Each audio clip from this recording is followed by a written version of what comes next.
Alright, so back in the era of dinosaurs, cavemen were like super hot, and they could only say the word zug zug, and Lum and Ataru were there because of reasons. Anyway, because I like to pretend I'm funnier than I actually am, this episode's kind of like a clip show, but the clips are out of context and out of order. Y'all are like super smart. Probably. So Ataru's taking place in a marathon against a dinosaur to raise enough money for the needy, as in himself, but because nobody invented any rules yet, it's perfectly within Ataru's rights to use boulders to murder the other racers. Boy, those races sure used to be wacky back in these days, huh?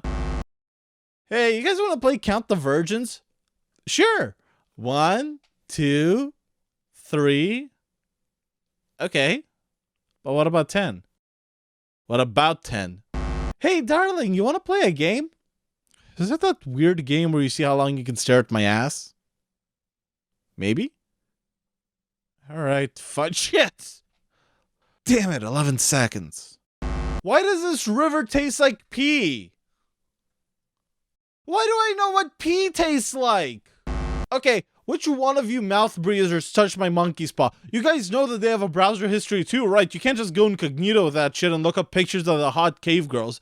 You could have used it to do anything this episode, and you wish to give the dinosaurs tits? You made them sexy? Yes, it's kink shaming. That's what I'm supposed to do. Hey, does anyone know of any good strip clubs nearby? Oh, excuse me, sir. Would you happen to have directions? I need to make some money, and I'd rather a club that doesn't celebrate the quinquagenary of one of their employees by bringing out their kid and mom as a tri-generational performance. So, then Lum fucking kidnaps the child because she doesn't know the difference between 10 and an egg, which, to be fair, neither do I. But yeah, the egg hatches and suddenly Lum's stuck with a new problem. She's got a hungry baby and she can't breastfeed. It's not that Lum doesn't know how, it's just that her jugs are empty from all the stuff before, so I guess she's gonna let the baby starve. Man, this isn't anything like Microsoft Flight Simulator 2. Look, is it really infanticide if it's not my baby? Yes? Guys, I don't think the dinosaurs know how to fix a Honda Civic. So Lum's just thinking, wow, I'm so fucking impressed. That sure is a lot of money. Let me go tell all my friends that aren't born yet about the $6 in your wallet.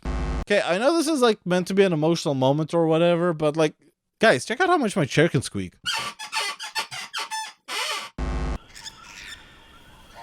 Yeah, I guess this is the only source of water around. What's the worst thing that can possibly happen? Our country 'tis of the sweet land of liberty. Shut the fuck up. So Ataru meets up with a super hot cave girl and he's like, hey baby, you want to do it? Zug zug. See, what Ataru doesn't know is that she needs a safe space to hide her coconuts for the winter, and I'm not referring to these. She knows that if you're brave enough, anything can go anywhere. Now, the problem is sometimes things can go in but can't come out, so, yeah, have fun with that, Ataru. Then all the constipated dinosaurs headed up the stinky volcano to do their annual fart-off, and Ataru's there to act as an unwilling judge because they deemed his sense of smell as the best, because I think that's how religion worked back in those days. And I guess they thought it would yield a bountiful harvest of babies next year. You know, kind of like how children go out for a bountiful harvest of Kit Kat bars on Halloween. Except I'm not seeing a lot of kids anymore. Like, I even tried to entice them to show up last year by writing free candy on the side of my van, but I swear that was the lowest turnout yet. I don't get what the big deal is. So I peed in their sacred volcano. It's not like it's actually haunted. But what Kentaro didn't know is that his piss in the volcano somehow resulted in nuclear fission and, yeah, it turns out he's the one that killed the dinosaurs. Dick. Then Mom realized that because we're in the past, she can claim to have invented being a chiropractor, and that's how Ataru ended up with 3 broken vertebrae. And that's how every dinosaur decided that they all wanted to star as Godzilla in the latest remake, but since they're also all method actors, fuck. So, the moral of the story is, it's gonna feel weird as hell if you've never had one before, and it's gonna hurt like a bitch if she uses teeth. So, try not doing that.